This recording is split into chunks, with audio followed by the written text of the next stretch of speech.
Good evening, Bahamas. Coming up tonight on our news. Hubert Ingram chastises the current administration over Bahamar's missed deadlines and broken promises. Christie responds to Ministers' claims that the handover of the Baha resort was nothing but a photo op. That story is coming up tonight, straight ahead. Former Deputy Prime Minister Brent Simonet shuts down claims that he wants to be leader of the Free National Movement. That story, straight ahead. Plus, the DNA's remaining candidates revealed.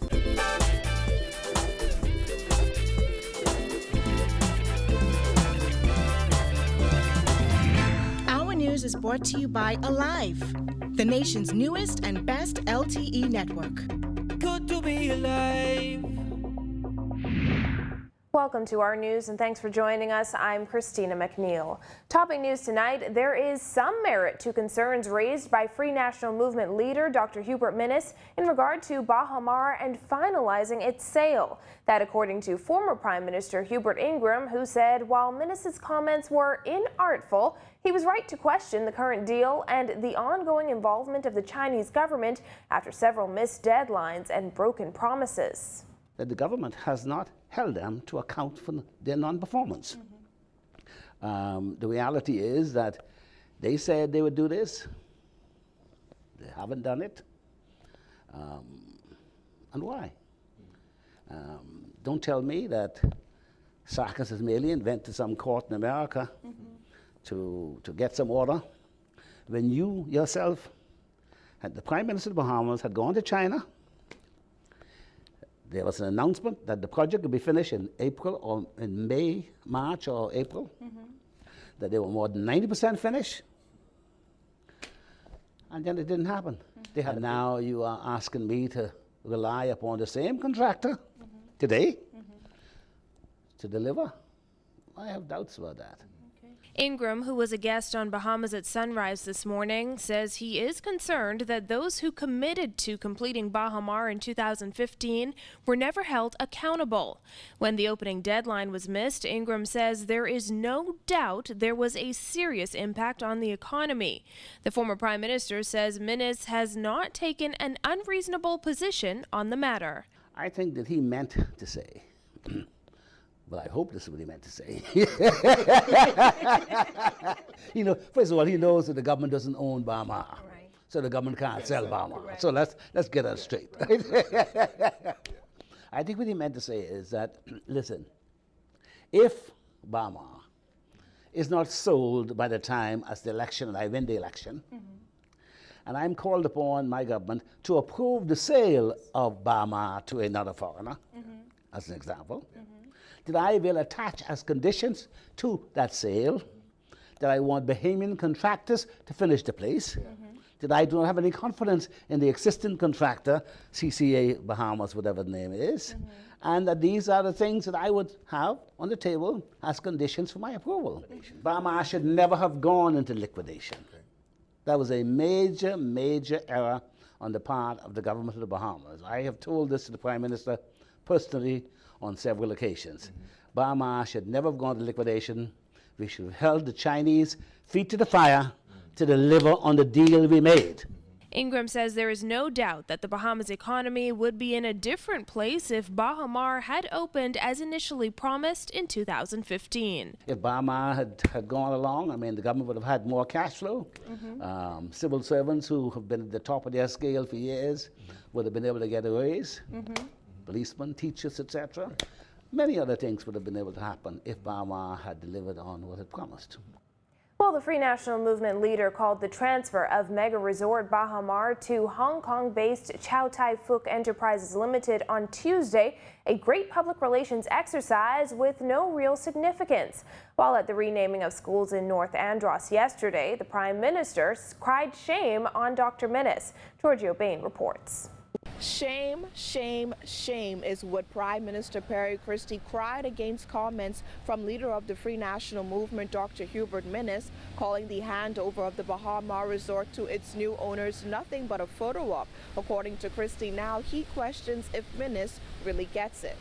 In a press statement, Minnis questioned how the Progressive Liberal Party could turn over a set of keys to a property they claim they don't own, and said if running a government was just a series of photo ops and staged events, this PLP government would be batting 1,000. According to Christie, he's not sure what Minnis is talking about.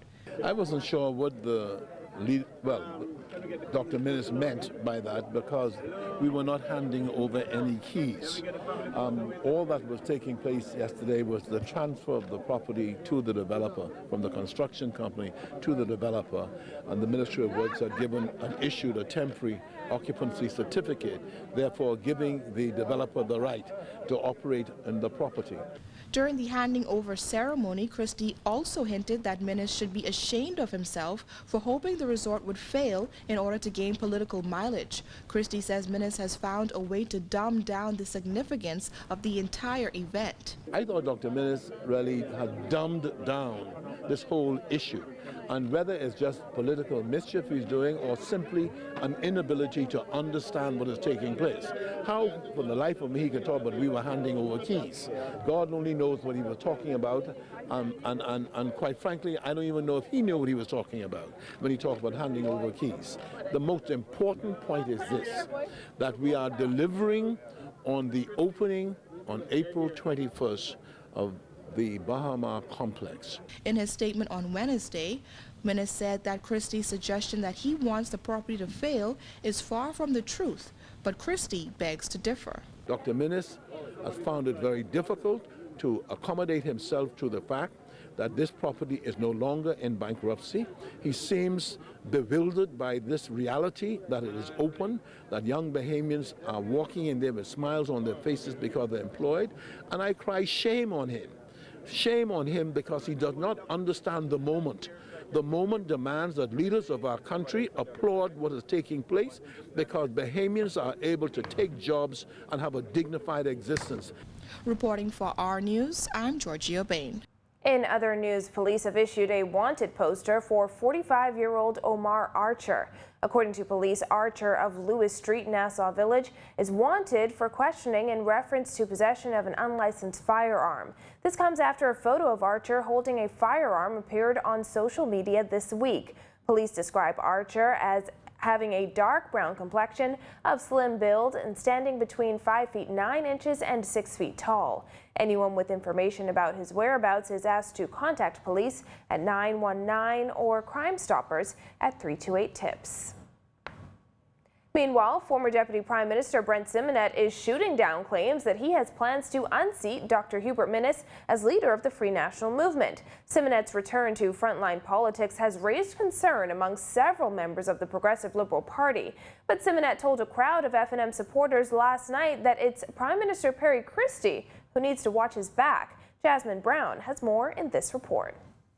Simonet slammed claims that he's gunning for Dr. Minnis' job, insisting he only returned to frontline politics to help Dr. Minnis rescue the Bahamian people from an inept PLP government. Simonet was addressing a large crowd of supporters at the FNM regional candidate launch in eastern New Providence last night.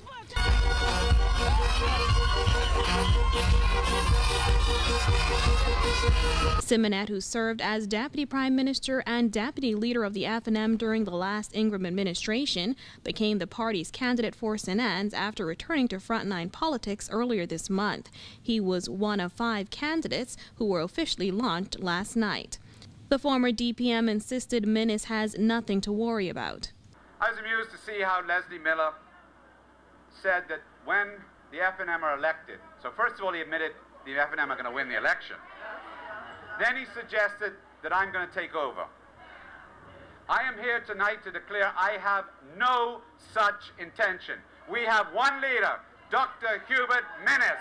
Tall Pines MP Leslie Miller warned earlier this month that Simonet's return to politics is a threat to the leadership of FNM leader Dr. Hubert Minnis.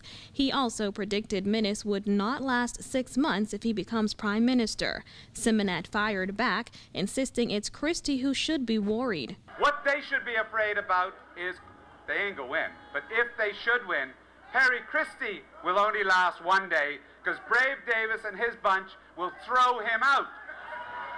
And to use Perry Christie's words, we have to save the Bahamas from that. Because while Perry is sleeping and shuffling, Brave will take it away from him. While the PLP has based its election campaign on what they deem as the weak leadership of Minnis, Simonet says it's Christie who led the country's economy into a downward spiral over the last 5 years. They came up the other day and they said that Mr. Ingram left the economy, I think they said, in a wheelchair. Well, that wasn't true. But even if it is true, the PLP have since sold the wheelchair, put the money in their personal pockets, and left the economy without any trans. Not able to move the economy. It's stuck. No trans. Now, the F&M leader was slated to speak at last night's lunch before it was rained out. But Minnis did take the stage earlier in the evening to fire up the candidates.